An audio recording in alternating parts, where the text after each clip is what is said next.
On a warship, the cleanest signature can be the deadliest weapon.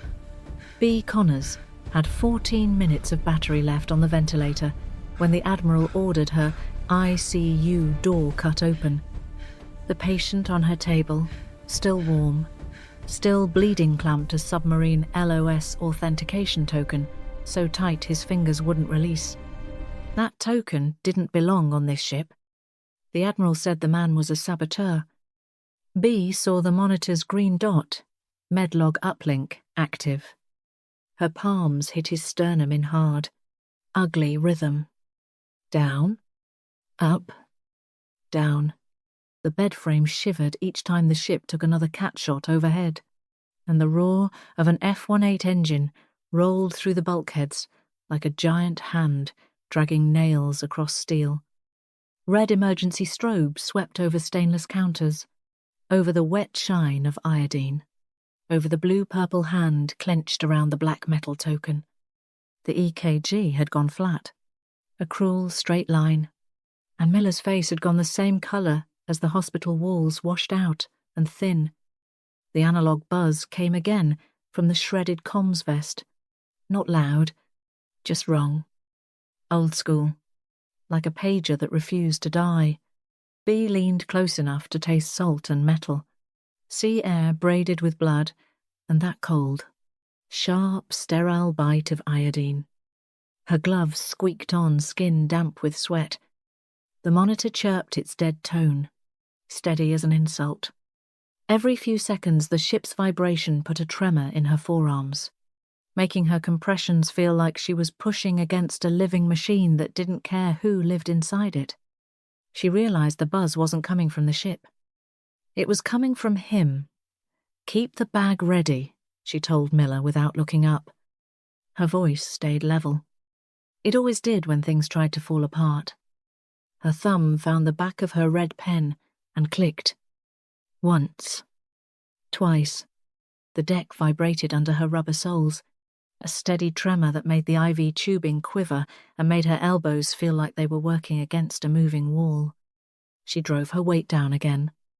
Caleb's ribs gave the faintest complaint, and she hated that she noticed it. She hated that she was counting in her head like Fallujah all over again. 1, 2, 3 light numbers could bully a heart back into line.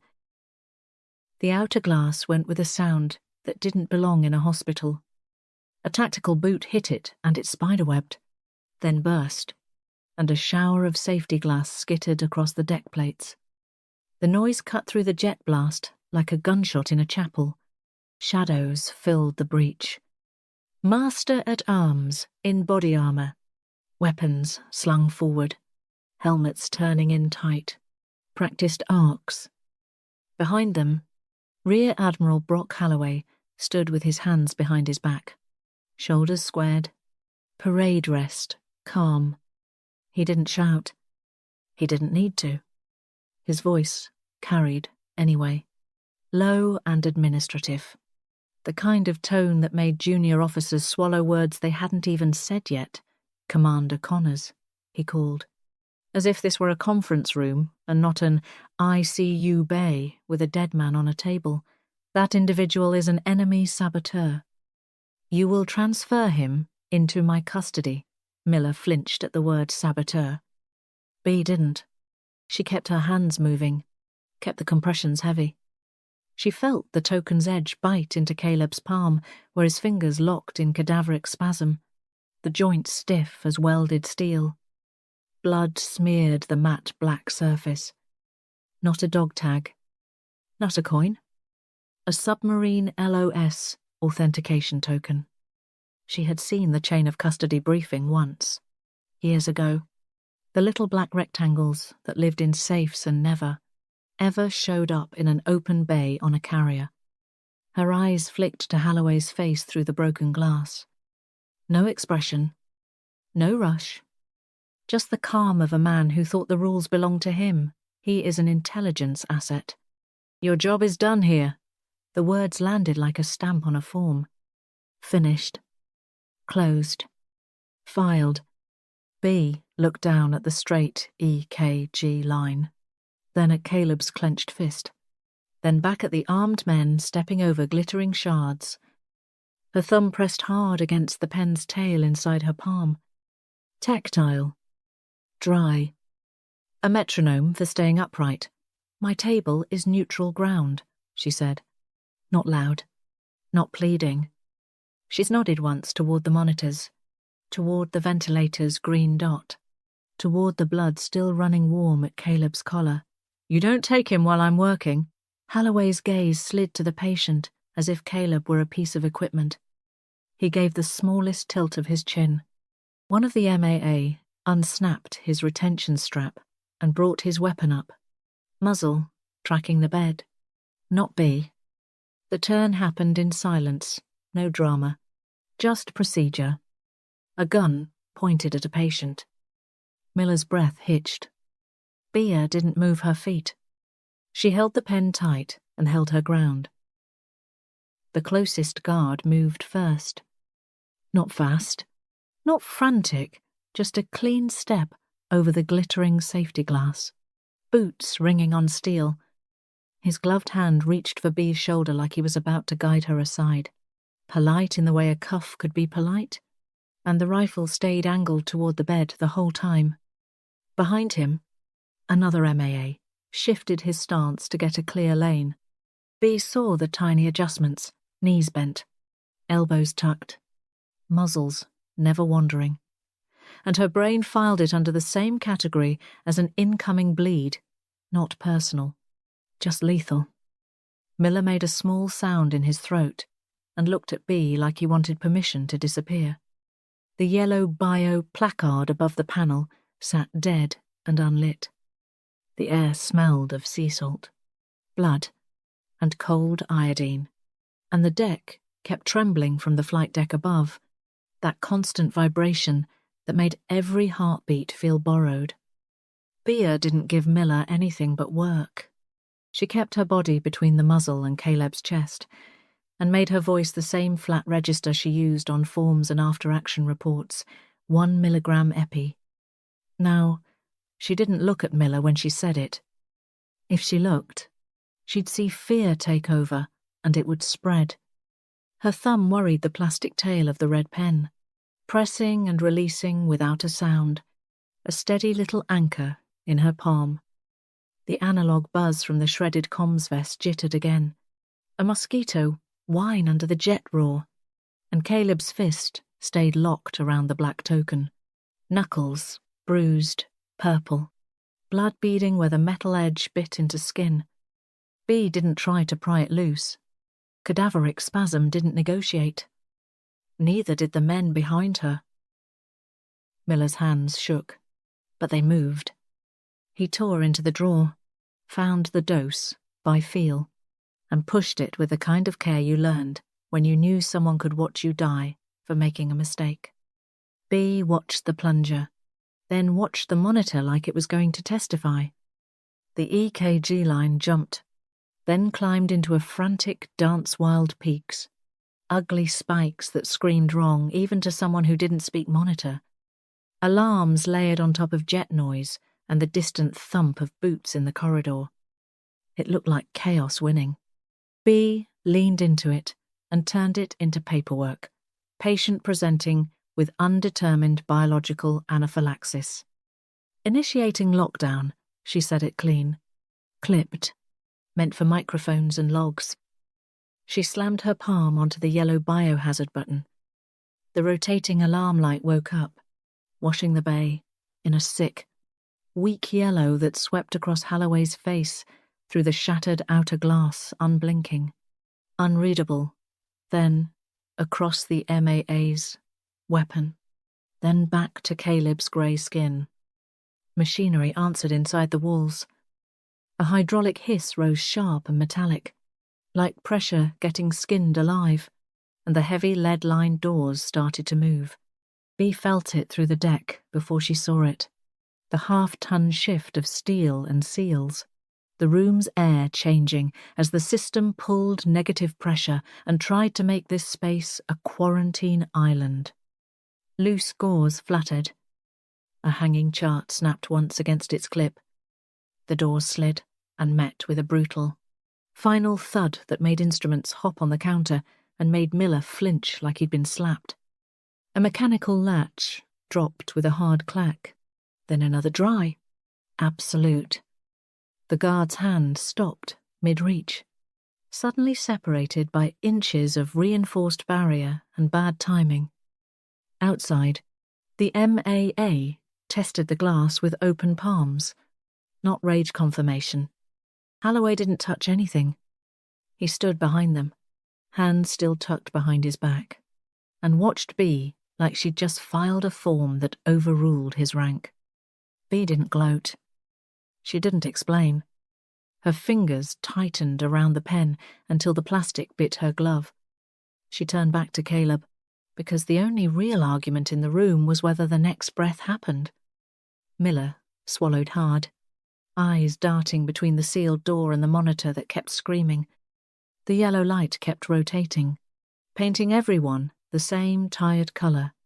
Bea could already hear the ship's systems in her bones, relays ready to drop, the faint pre-hum of power being rerouted somewhere deeper in the hull, the kind of silence that came right before a blackout. She stayed on Caleb, reading skin tone and chest rise like they were handwritten orders. In her head she counted the ventilator's minutes again, the way you counted rounds when you knew you wouldn't get a resupply. The token stayed welded in his fist. The ventilator kept working for now. Through the yellow sweep of the alarm light, Holloway's mouth curved into something that wasn't meant for other people. He raised his radio with the unhurried precision of a man checking a box. "Cut power to medical," he said softly, like he was ordering coffee. All of it dark, took the bay like someone threw a blanket over the ship. 1 second the yellow biohazard light was sweeping the walls.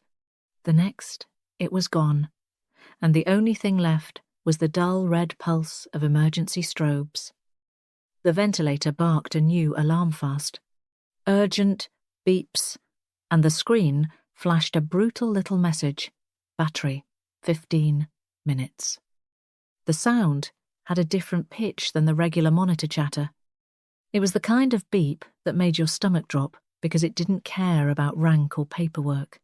Bea felt the air change as the vents died, the room tightening and warming, sweat turning slick under her collar. The steel deck still vibrated under her shoes, a steady tremor from the flight deck above, but now it felt louder, like the ship was breathing without them. The red light swept across Caleb's face, across the stiff, purple hand still clamped around that black token, across Miller's wide eyes. Bea's thumb flattened against the pen's tail inside her fist, a hard little pressure point, and she said, "Bag him." Now she didn't look toward the door. She already knew what was on the other side, a man with a radio and a smile and a whole ship's power behind him. Miller fumbled for the blue ambu bag like it might bite him. His fingers were clumsy in gloves, his breath loud in the sudden closeness. Bea shoved the mask into place with 2 quick motions and pinned it with the heel of her hand.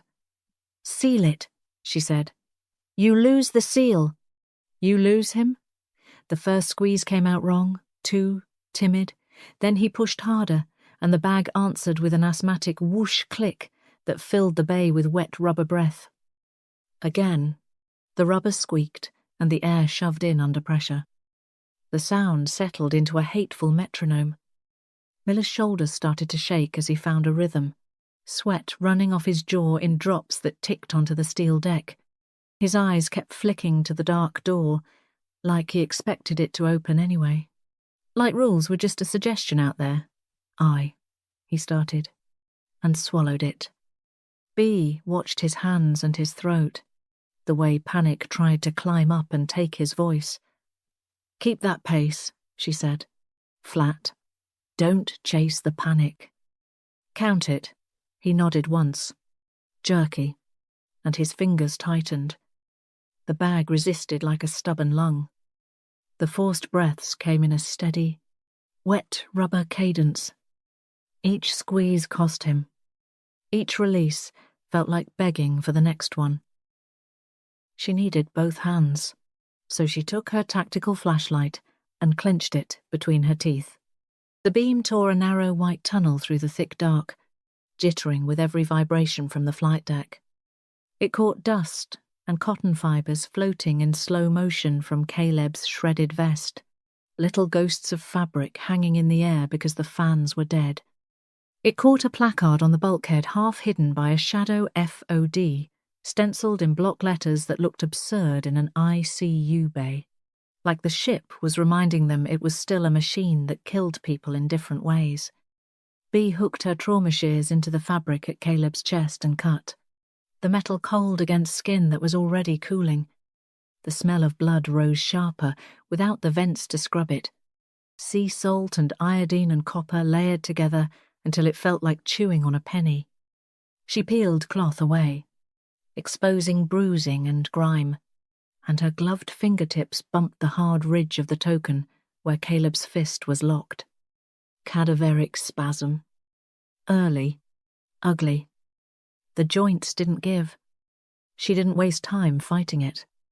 The beam dipped and found the small, ugly hole low on his chest.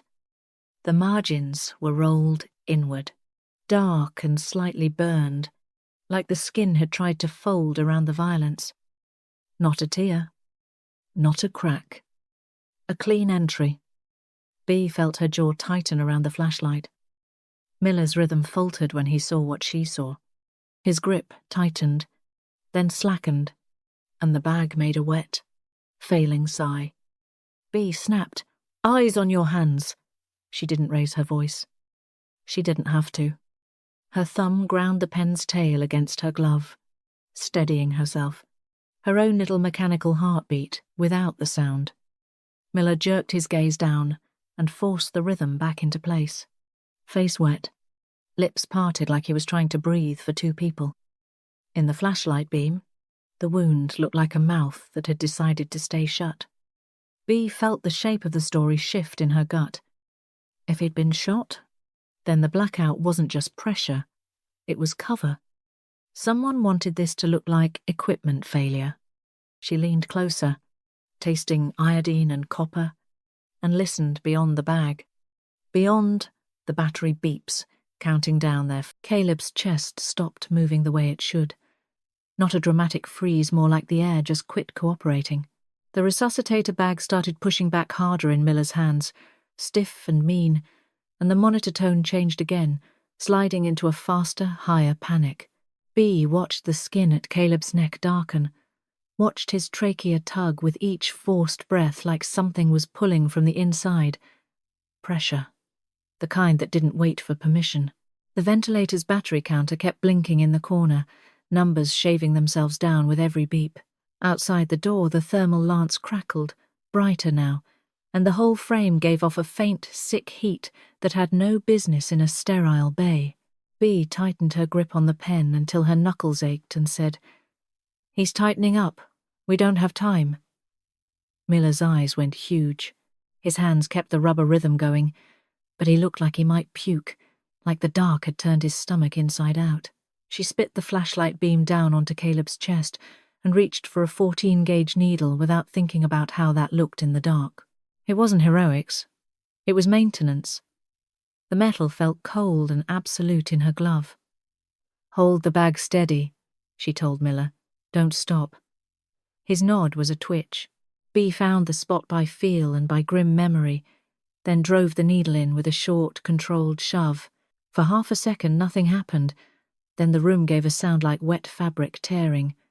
Wet shark. Air hissed out with it, thin and vicious, and Caleb's chest eased just a fraction, like someone had finally taken a boot off his ribs. Miller's squeeze stumbled, then recovered, the forced breaths returning in that wet rubber cadence. Bea didn't look up.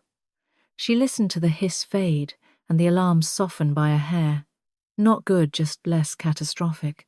Heat pulsed through the door in waves now, and the ozone stink got stronger, mixing with scorched paint and that nasty sweet edge of melting metal.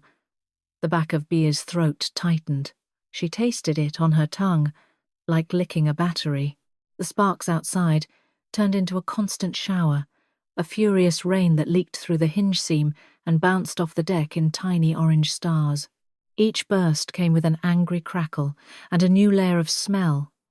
Ozone, hot steel, something chemical from the lead-lined coating burning off in ugly little breaths.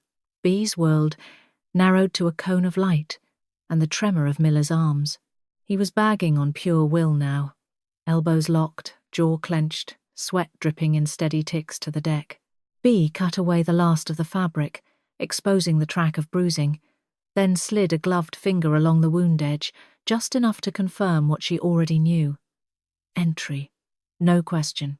She reached for forceps and a shallow steel tray, the kind that always sounded too loud when you dropped anything in it. "If you stop bagging him," she said, quiet, "he dies. If you speed up, you blow him out. Stay right there." Miller swallowed so hard she heard it. He held the rhythm like it was a rope over a cliff. B dipped into the wound with the smallest, fastest movements she could manage, not digging, not searching like a movie, just following the hard truth of metal. The flashlight beam shook with her breathing. The ship shuddered as another jet launched, and the tray rattled against the counter with a sharp little protest. She felt it catch something dense, wrong, refusing to belong in a human body.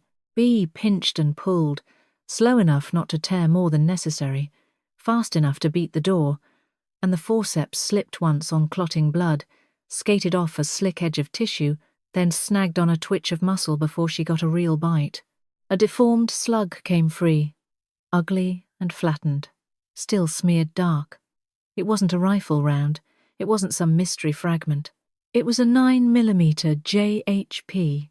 Petals collapsed in on themselves like a crushed flower. B didn't need to lecture herself on why that mattered. The shape said it all. She let it drop into the steel tray. Sharp clink. The sound cut through everything, through the rubber breathing, through the battery beeps, through the distant jet thunder, as if the room itself recognized evidence when it heard it. Miller flinched at the noise and almost lost his seal. Bea caught the mask edge with 2 fingers and shoved it back before the next squeeze. "Keep going," she said. And Miller did, eyes glassy, cheeks hollowing with each breath he stole for the patient. Bea stared at the bullet for 1 beat, then flicked her eyes to the door. The hinges were starting to glow, a dull cherry red spreading along the metal like infection. The thermal lance crackled harder, almost satisfied. Bea rolled the pen hard in her palm, once, twice, and turned her head toward the ventilator. In the red emergency wash, a small green indicator stayed stubbornly lit on its faceplate. Uplink medlog active. The green uplink light wasn't a promise. It was just a door left ajar. Bea stared at it for half a second too long. Then the ship shuddered under a jet blast from above, and the whole bay answered with a metallic rattle trays, clamps, a loose roll of tape hopping on the counter like it wanted out. The reinforced door groaned in its frame, hinges glowing that dull cherry red, and the thermal lance outside kept up its angry crackle. Ozone and burnt coating rolled in through microscopic seams, stinging her eyes. Miller's hands never stopped. His forearms shook as he kept the seal and drove breath after breath, sweat running down his temple and dropping to the deck in steady ticks, like a second clock nobody had asked for. Caleb lay there with his chest taped and punctured and still fighting, the 14-gauge needle sitting in him like an ugly bookmark. His left hand stayed locked around the black metal token, cadaveric spasm making it part of him. Bea tightened her fist around the red pen and said, "I need 3 minutes." She moved like she was back in a field tent with half the lights dead. Only now the enemy was paperwork and steel. The defibrillator sat on its cart, useless paddles hanging, but the cable bundle was intact. Bea yanked it closer, grabbed her trauma shears, and started stripping the insulation with quick, ugly bites. The rubber gave way in ragged curls. Bare copper flashed. A low, intermittent XZ snapped at her fingertips as the exposed wire kissed metal, not enough to knock her down, just enough to remind her this wasn't a clean lab job. She turned her wrist away, kept cutting. "Don't look at the door," she told Miller without turning around. "Count your squeezes." His jaw worked. He kept the rhythm. The ventilator's casing was held on with screws and stubbornness. Bea didn't have time for either. She jammed the shears tip under the seam and pried until the panel popped with a dry crack, then hauled it off and set it down like a tray. Inside was a mess of board and ribbon and dust, a rough little motherboard that smelled faintly of hot plastic. The fan inside had slowed, then surged, grinding into a louder whine as if it sensed her hands and got insulted by them. She didn't hack anything. She did what she always did, made incompatible things fit by force and timing. Bea leaned in, eyes squinting in the red emergency wash, and found the EKG diagnostic port by its shape and its label, not by magic. She'd seen enough Navy gear to know Medlog didn't live on civilian rules. The diagnostic channel piggybacked on a secure emergency satellite protocol that naval intelligence could still hear even under EMCON if you gave it the right key and a dirty path. The token in Caleb's hand might as well have been welded there, so she worked around it. She hooked 2 fingers under his stiff knuckles, just enough to expose the edge of the black metal rectangle, and felt the unyielding resistance of the spasm. No leverage, no bargaining. Fine. She slid the ventilator closer, lined the port up with the token's contacts, and pressed the machine toward his fist instead of trying to free the token from him. The fit was wrong until it wasn't. A plastic guard tab blocked the seat. Bea snapped it off with the shears sharp, brittle, and tried again. There was a gritty little resistance, then a soft, satisfying click as the token seated into the port. Bea felt it lock with a tiny scrape, like teeth catching. Another jet blast hit from above, and the whole assembly jumped. She threw her forearm across it, pinning it in place. Electrical crackle snapped again, where her stripped wires touched the ventilator chassis. The fan spun up harder, rattling like a pissed-off insect trapped in a tin can. The screen on the ventilator blinked, hesitated, then updated in a way that made Bea's stomach unclench and tighten at the same time. A green bar appeared, thin and stubborn, crawling across a cracked display. Under it, text formed one character at a time, slow as a confession. Transmission. 3 minutes. 3 minutes was a lifetime and a joke. Miller kept going, but he was shaking now, forearms burning, swallowing hard like he was trying to keep fear from spilling out of his throat. Bea held the pen so tight the clip dug into her glove and watched the bar move like it was being dragged by a tired hand. Outside, the crackle shifted pitch.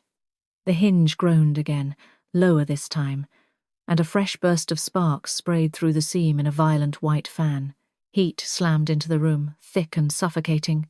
The doorframe gave a sound like something tearing loose from bone. Bea didn't look away from the progress bar. She couldn't afford superstition. The green line crept. The ventilator fan screamed. Somewhere in the machinery, a latch finally gave up, and the half-ton door lurched in its frame with a metallic shriek, then dropped free. The door didn't explode inward like a movie. It sagged, shifted, and then the weight of it won. The lead-lined slab kicked off its hinges with a grinding scream and slammed down at an angle, leaving a jagged gap big enough for a man to squeeze through if he didn't care about his shoulders. Cold air from the corridor rushed in, carrying the smell of burned steel and sweat and gun oil. The thermal lance went silent for a beat, like whoever held it had stepped back to admire the opening. Then a helmet filled the gap, followed by a shoulder and a rifle, muzzle already tracking the bed. The guard's movements were tight and practiced, no theatrics. He got the barrel on Caleb first, not Bea. Bea saw Miller's hands stutter on the bag, rubber creaking under a sudden ragged pause. She snapped, "Don't. One word. Flat." Miller forced the next squeeze through like it hurt. The guard's boot scraped over the fallen door edge. He squeezed in sideways, weapon up, finger settling where it didn't belong. Bea didn't have space to run and no interest in begging. The green progress bar on the ventilator kept crawling, merciless and transmission. 3 minutes had already shaved itself down, but not fast enough. Caleb's left fist still held the token seated in the diagnostic port. The whole rig looked obscene, like she'd married a patient to a machine. The guard's eyes flicked to her, then back to the bed. He started to speak maybe a command, maybe an apology, and Bee heard the calm voice behind him in the corridor, soft as paperwork. "The objective is the saboteur on that bed." Rear Admiral Holloway stood just outside the gap, hands behind his back, uniform still flat and unwrinkled like the chaos didn't get to touch him. His face was lit by red emergency wash and faint corridor light, perfectly composed. Whatever he's carrying will tear the 7th Fleet apart. "Terminate! Now!" No raised voice. No anger. Just administrative lethality. As if he was approving a transfer request. Bee's eyes went to the manual override panel by the door, a metal box with a lever and a big red cover, designed for the kind of emergency the Navy liked to pretend didn't happen. The guard's rifle twitched toward Caleb's chest. Bee moved first. Not faster than him, just sooner. She slammed her palm up under the cover and drove the lever down with her weight.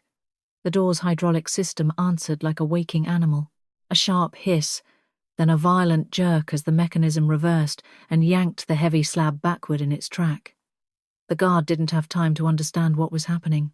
His gun arm was still extended through the gap when the lead frame snapped shut on it. The sound was wrong, wet, and structural at the same time. A sickening crunch that Bee felt in her teeth. The guard made a strangled noise, more shock than scream, and his rifle clattered as his grip failed. His body folded toward the doorframe, trapped, shoulder twisted, forearm pinned in a place it would never unpin itself from the same way. He tried to pull back on instinct, and the pressure made him yelp, breath-hitching, eyes suddenly huge behind his visor. Miller kept bagging, but he was crying without making noise, face shining, arms trembling with effort and panic. Bee stepped into the guard's space and grabbed the only thing she had that was simple and honest, her blunt trauma shears. She pressed the cold, dull edge under the guard's jawline, not cutting, just making a point, and she felt the heat of his skin and the faint give of it as a shallow line welled red. His breath came fast, tasting like fear. "Call him off," Bea said, voice low, still even. "Or you bleed out right here." The guard's eyes darted past her toward Holloway, desperate. Holloway didn't move to help. He didn't even lean in. He watched like a man observing a system test. The green bar on the ventilator kept crawling.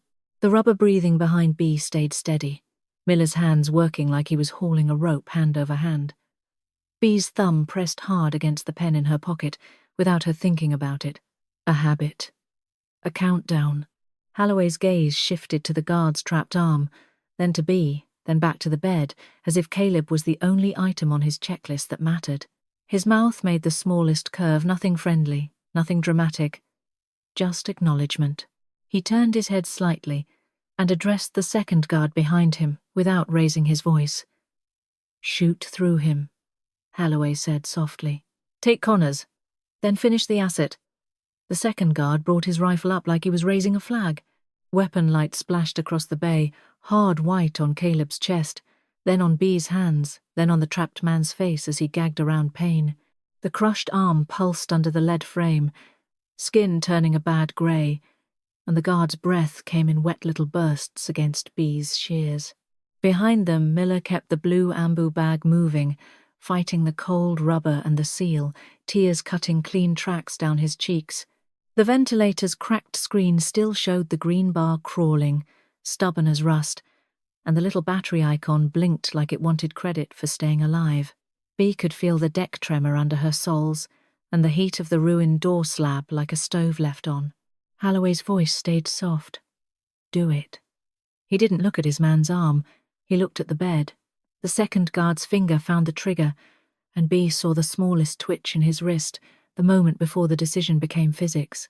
If he fired, the round would pass through the trapped man, through her, or both.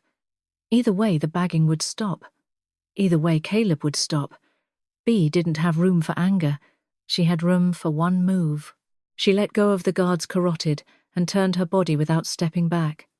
Her hand went to the wall behind her, found the central oxygen line by memory and by the feel of cold metal, and yanked. The coupling fought for half a second, then gave with a deafening shriek as high-pressure gas tore free. White fog blasted into the room, thick and fast, freezing on contact, rolling along the deck plates and up their legs like a tide. It smelled like sharp winter metal, clean and brutal, the scent of a hospital tank turned inside out. Cold slapped through Bee's scrubs and into her bones, instant and mean, raising gooseflesh under dried sweat. The fog swallowed ankles, then knees, then the bed frame.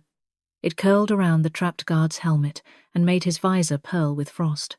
The second guard flinched, muzzle dipping as the world disappeared into white. A tiny crackle snapped somewhere static, or a wire, or nothing at all, and Bee felt her stomach knot. Miller coughed once, swallowed it, kept squeezing, the bag squealing in his hands as he fought to keep the seal.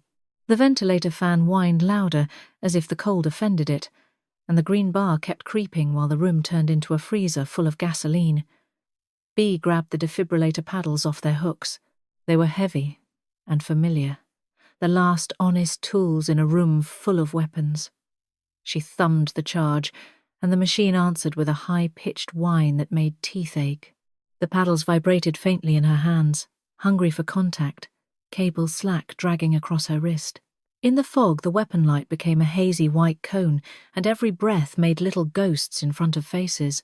"Don't fire," Bee said, loud enough to cut through the shriek of oxygen. "No speech, no sermon, just the rule." She held the paddles up where the second guard could see them through the whiteout, palms wide, elbows locked. "One spark, and this bay goes up. Your rifle, my paddles, even static." She didn't explain chemistry. She didn't have to. Every sailor on that ship had seen what oxygen did to a fire. The trapped guard made a broken sound and tried not to breathe too deep, eyes rolling in panic as the cold fog flooded his throat. Miller's arms were shaking now, forearms corded, and the bag squealed with each compression like it was offended by the work. Bee kept her eyes on Holloway, because he was the one holding the leash. She watched for the tell-target fixation, the way some men stared at the objective so hard they forgot the room. Then she watched it break. Holloway hesitated. Not because he'd found a conscience, because his body understood fire, and because the cost would be physical and immediate, not something he could stamp away later. His eyes flicked once to the fog, once to the paddles, then back to Caleb's bed like he hated that the environment had rewritten his authority. The second guard froze, rifle still up, but his shoulders tightened the way men did when they imagined the flash and the heat and the paperwork afterward. Oxygen kept flooding, white and relentless, turning the ICU into a cold, bright bomb. The trapped guard's teeth chattered, a stupid human sound against the mechanical shriek. Miller's hands trembled so hard the bag squeaked, but he kept the seal. Bee held the paddles steady, feeling the charge whine in her wrists, feeling cold burn her fingertips through the gloves. She could smell metal and blood, and that burnt ozone stink trapped under a layer of winter. Then the ventilator chimed, a clean electronic ping that cut through everything like a gavel. The screen flashed, bright green against cracked glass. 100% transmitted. JAG audit open. The ventilator's ping should have been relief. It wasn't. It was a deadline changing shape. Holloway's eyes snapped to the screen, then to the steel tray where the deformed 9mm slug sat like a confession. Proof didn't matter, if nobody could hold it. He stepped forward finally, not rushing, just deciding, boots scraping over the fallen edge of the door slab. The oxygen fog licked at his trouser cuffs and left a faint frost line like the room was marking him. The second guard took that decision like an order stamped into his spine. Rifle came up again through the whiteout, muzzle searching for Caleb's chest. The trapped guard made a muffled, terrified sound, chin pressed into Bee's shears, trying not to move because moving hurt. Bee kept the paddles up, charge whining in her hands, frost forming in little beads on the plastic grips. Her gloves stuck slightly where cold met sweat. "You shoot," she said, "and we all burn." Holloway's gaze didn't soften. It went colder, narrow and practical. "Then burn," he said, like he was signing off on a casualty report. The room was still a bomb. He was simply willing to stand outside the blast radius and let the blast erase the evidence. Bee read it in his posture. He wasn't trying to win an argument. He was trying to end a file. The 1MC speaker overhead crackled to life with that staticky rasp every sailor recognized. It cut through the oxygen shriek and the defib whine like a knife through cloth. Bea felt the sound in her teeth and in the bones behind her ears, the whole bay turning into an echo chamber. For a heartbeat, nobody moved, like the ship had just cleared its throat. Then the carrier captain's voice came over the system flat, controlled. No praise in it. No anger either. All hands, stand by. This is a Pentagon flash override. Repeat. Pentagon flash override. The words hit different than a normal order. They didn't ask. They replaced. Holloway's head turned a fraction. The first sign he'd noticed something larger than his own authority. Bea didn't celebrate. She watched him calculate, watched the second guard's muzzle waver, as his training tried to reconcile two chains of command. The oxygen fog swirled in lazy sheets across the deck, cold biting at ankles, and the defib whine kept drilling into the room until Bea's wrists ached from holding the charge. Miller kept the bag moving, eyes wide, lips pale from cold, and he didn't stop, squeezing until his forearms shook. The sound was small and human against the ship's announcements. Boots hammered the corridor outside hard soles on steel grating, a rapid, heavy rhythm that drowned out even the distant jet blast above. Blinding weapon lights sliced through the broken doorway, white beams cutting crosswise through the fog and catching on red and black armor moving like a wave. CMAA. Not regular ship security. These were the people you called when you wanted a problem crushed, not discussed. They hit Holloway's loyal MAA first. There was no speech, no negotiation, just bodies slamming into bodies and rifles getting ripped away at the muzzle, wrists twisted down, men shoved into the bulkhead hard enough to make the ship ring. The second guard started to pivot toward the new threat and never finished. A CMAA operator drove a shoulder into him and took him off his feet, weapon clattering away into the fog. Another pinned the trapped guard's torso, careful not to jostle his crushed arm, but firm enough to tell him this was over, and a third reached for the manual override lever, holding the half-ton door in its exact position so it didn't finish the job. Someone barked commands that sounded like call signs and inventory, not mercy. Holloway's men were disarmed in seconds, their weapons scooped up, muzzles controlled, lights redirected away from Caleb and onto the corridor. The fog lit up in harsh cones, turning every floating fibre into a bright little threat. Holloway didn't fight. He didn't have to. He stood in the corridor with his hands behind his back, uniform still immaculate, watching his people get folded up and stripped of weapons. His expression didn't crack.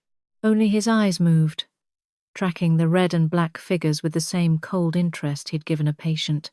The oxygen fog still poured into the bay, thinner now, drifting in low sheets across the deck, and the sharp metal smell clung to everything. Bea kept the paddles raised until a CMA, a weapon light, found them, and a voice said, "Discharge." She thumbed the control, and the whine died, sudden silence making her ears ring. Miller kept going like he couldn't trust permission, shoulders jerking with each compression. The ventilator screen still glowed. 100% transmitted, JAG audit open. Then the carrier captain stepped into the ruined doorway, framed by red strobes and white fog, face unreadable in the shifting light. He looked at the crushed door, at the bullet in the tray, at the patient still being ventilated by hand. Then his eyes settled on Bea like she was another hazard report waiting to be filed. The bay had gone strangely quiet after the violence, like the ship itself was holding its breath. Oxygen fog still clung low to the deck in thin sheets, curling around Boots and the fallen edge of the door like it didn't want to leave. Red emergency strobes swept stainless counters, the steel tray with the crushed 9mm slug, the ventilator screen still glowing its ugly little verdict. Miller stayed on the mask and the blue ambu bag, shoulders jerking, the wet rubber cadence steady as he forced air in with shaking hands. Bea kept one hand on the seal and watched Caleb's lips for colour, the other hovering near the chest where the needle still sat like a bad bookmark. The corridor noise arrived first, hard soles, clipped commands, gear shifting, Then the carrier captain stepped into the ruined doorway, and the air tightened again. The air tasted of ozone and cold metal, and under it the faint bite of iodine that never really left her hands. Bea kept her face blank anyway, because a look could become a story, and stories got people hurt. He didn't rush. He didn't look surprised. He took in the mess like it was a maintenance issue. Shattered glass, scorched paint, a half-ton door twisted out of place, a hose torn from the wall still coughing a thin, icy breath. His uniform was plain compared to Halloway's, but the way the CMAA operators moved around him said everything. The captain's eyes landed on Halloway and stayed there. Halloway stood at parade rest in the corridor, hands clasped behind his back, posture perfect, face calm in that unnerving way men got when they'd decided the world should bend. He stared back without blinking. No one spoke for a beat. The only sounds were Miller's wet rubber cadence and a distant jet blast thumping through the ship's bones, as if the carrier didn't care who got arrested in its belly. Somewhere deeper, a pump kicked on and off, indifferent. The captain reached into a slim folder and pulled out a single sheet of paper.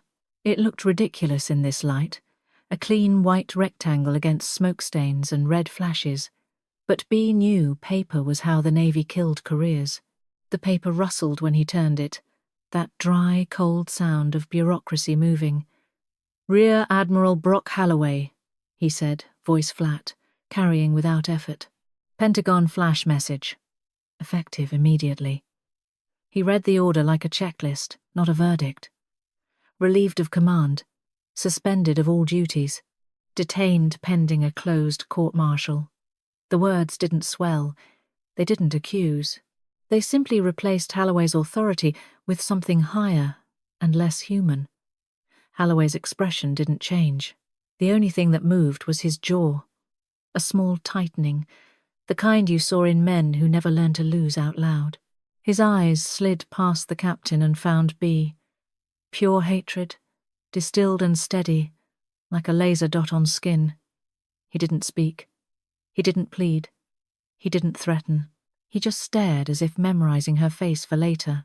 A CMAA guard stepped in, grabbed Halloway's wrists with a businesslike shove and yanked them forward. Cheap plastic showed up in the guard's hand, an industrial zip-tee thick as a finger. He looped it and ratcheted it down hard. Zip-zip.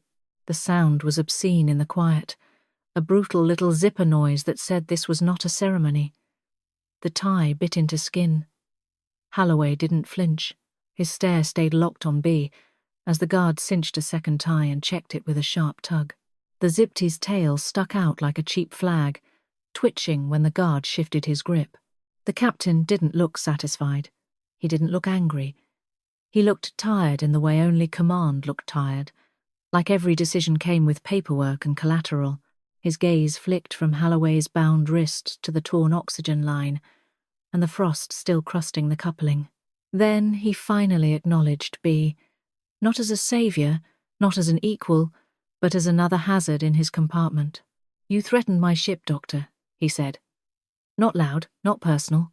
A note for the log. The captain's eyes lingered on the torn coupling, the frost, the thin white vapour, like he was already calculating what section of the maintenance log would wear her name. Bea didn't answer him.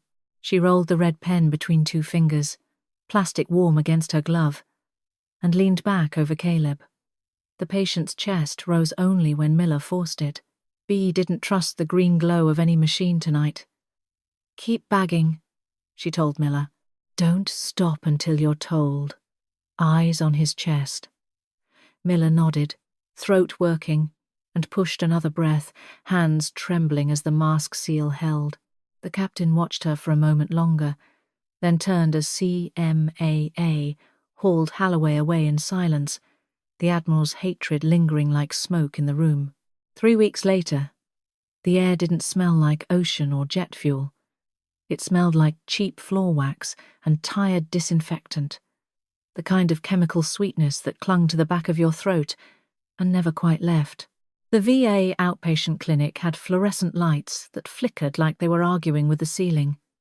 Beige walls, plastic chairs, a television in the corner playing a morning show to nobody in particular.